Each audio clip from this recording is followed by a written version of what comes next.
21 जुलाई की गुरु पूर्णिमा पर्व है। लगभग 7,000 लोग को दीक्षा का लैन क्रम में नाम आए हैं। वो 7,000 नाम अगले वर्ष के भी कुछ हैं, और उस अगले गुरु पूर्णिमा से लेकर इस गुरु पूर्णिमा तक इतने नारियल यहां पर दीक्षा के नाम पर आए। लेकिन हम सभी को दीक्षा नहीं देते हैं, क्योंकि हम अनुकूल, मुझे आंतरिक खुशी होना चाहिए जिसे हम दीक्षा दे रहे हैं। क्योंकि गुरु और शिष्य का जो रिश्ता, पवित्र जो बंधन है, वो घर के पिता और पुत्र की तरह होता है, पिता के और बच्चों की तरह रिश्ता होता है। जैसे अपने माता पिता को लोग नहीं छोड़ सकते, ऐसे गुरु को भी नहीं छोड़ सकते। और जैसे पिता बच्चों को नहीं छोड़ सकता, ऐसे गुरु भी अपने बच्चों को नहीं छोड़ सकता। कोई भी पिता अपने बच्चों को नीचे झुकते नहीं देख सकता, उसको परेशान होते नहीं देख सकता। उसी प्रकार से गुरु भी नहीं देख सकता। बहुत सारा इस बंधन का महत्व है, और गुरु का तो डबल डबल महत्व है।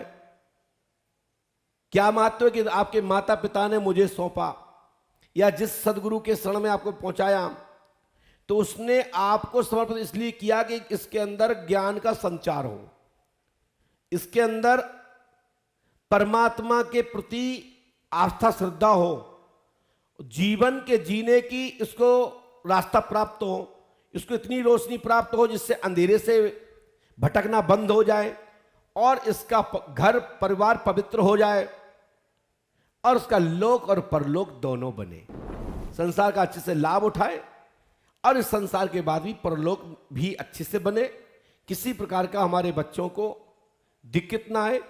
ऐसे माता पिता सदगुरु की ओर प्रेरित करते हैं।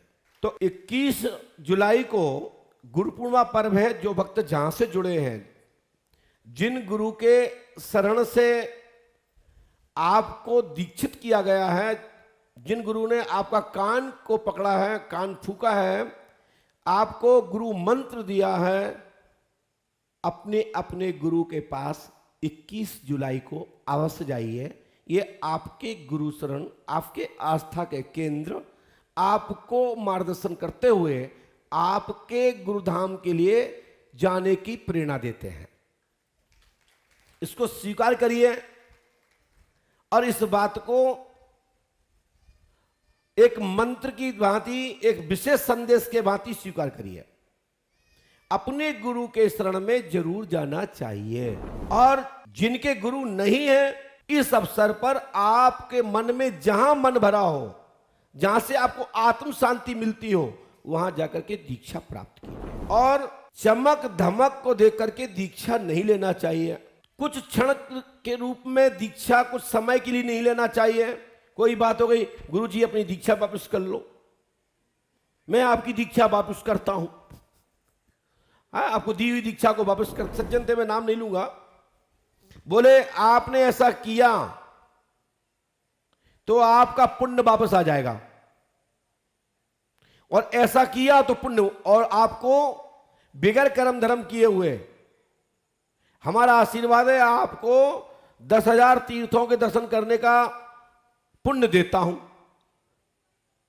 ये गए जमाने कि सतयुग में, त्रेता में ये मिलता था, सिस्टम था डेबिट क्रेडिट का, चार्ज। अब तो मोबाइल में रिचार्ज होता है, बस आप डीडीएच को और डिक्स चैनल को रिचार्ज कर सकते हो। अब आदमी को रिचार्ज, मानव को तभी रिचार्ज कर सकते हैं जब वो सत्संग में बैठा होगा।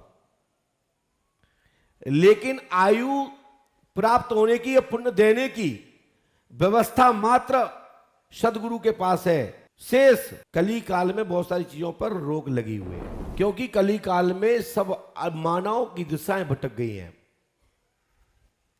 परंतु तब भी इस योग में, और कली जैसे योग में, आपको राम नाम संकीर्तन का गली गली, चौराहे चौराहे, शहर शहर, आपको सहज भगवत नाम संकीर्तन का सौभाग्य मिल रहा है। तो मैं कली को भी खराब नहीं कहूंगा, कलयुग भी अच्छा है कि आपको गली गली भागवत कथाएं सुनने को मिल रही हैं। नहीं, पहले तो एक सत्संग के लिए सालों प्रचार होता था, एक जगह निश्चित की जाती थी, और लाखों लाखों संत एक जगह उपस्थित होते थे। हजारों हजारों गांव के आसपास के 100-200 किलोमीटर के लोग एक जगह आकर के यज्ञ करते थे। अब तो 100 किलोमीटर में प्रतिदिन 10 यज्ञ होते हैं, प्रतिदिन मुहूर्त बनते हैं तब।